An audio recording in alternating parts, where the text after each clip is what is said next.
दोस्तों तो दोस्तों यह गाना है ड्रोन चोर के ऊपर है, तो आप लोग सुनिएगा और हमारा सपोर्ट कीजिएगा और आप लोग बताइएगा कि ये बात सही है या गलत झूठ है। लेकिन चोरी बहुत ज्यादा हो रही है। चोरी गांव के चोर है या फिर ड्रोन चोर है, ये क्लियर नहीं हो पा रहा है। कहाँ से चोरियां हो रही है और दिखाई देता है कि उड़ रहा जहाज उड़ रही कि ड्रोन उड़ रहा, क्या उड़ रहा, आप लोग बताओ। और चोरी तो बराबर हो रही है, क्योंकि आज हमारे घर में हमारे गाँव में भी चोरी हो गई है। तो चोरी हकीकत है, लेकिन ये ड्रोन चोर हैं कि गाँव के चोर हैं, यही क्लियर नहीं हो पा रहा है।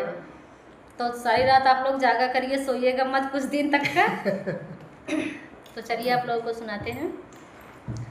आइली ड्रोन वाला चोरवा का बताई ननदो, आइल ड्रोन वाला चोरवा का बताई ननदो, का बताई ननदो, का बताई ननदो, आइल ड्रोन वाला चोरवा का बताई ननदो, आइल ड्रोन वाला चोरवा का बताई ननदो।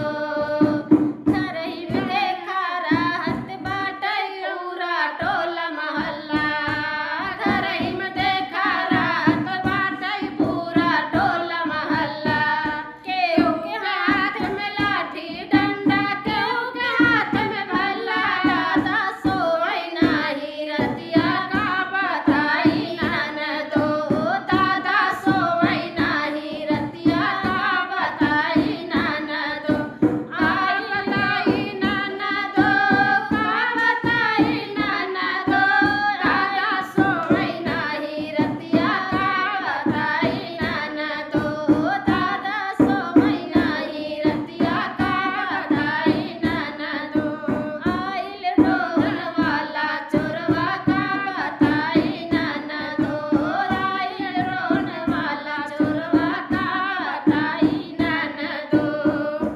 बात सच या झूठ है कोई भी ना जाने, बात सच या झूठ है कोई भी ना जाने।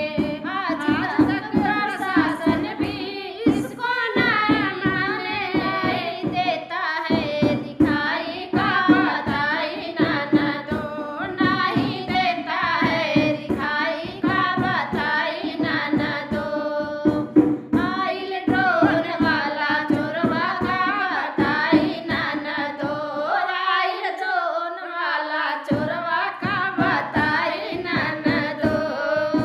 होत साँझ छत पे चढ़ के देखे लोग लुगाई, होत साँझ छत पे चढ़ के देखे लोग लुगाई। भौजी भी भैया सोलैया तुम्हें देखाई, कैसे आई गई विपतिया का बताई ननदो, कैसे आई गई विपतिया का बताई ननदो। ओ भौजी भी भैया से बोलैया तुम्हें देखाई, भौजी भी भैया से बोलैया तुम्हें देखाई, कैसे आई गई विपतिया का बताई ननदो, कैसे आई गई विपतिया का बताई ननदो, आइल ड्रोन वाला चोरवा का बताई ननदो, आइल ड्रोन वाला चोरवा का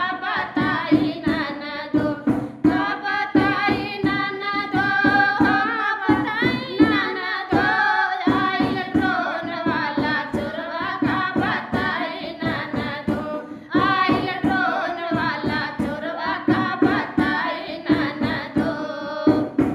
तो दोस्तों इस गीत पर आप लोग अपना प्यार आशीर्वाद जरूर दीजिएगा।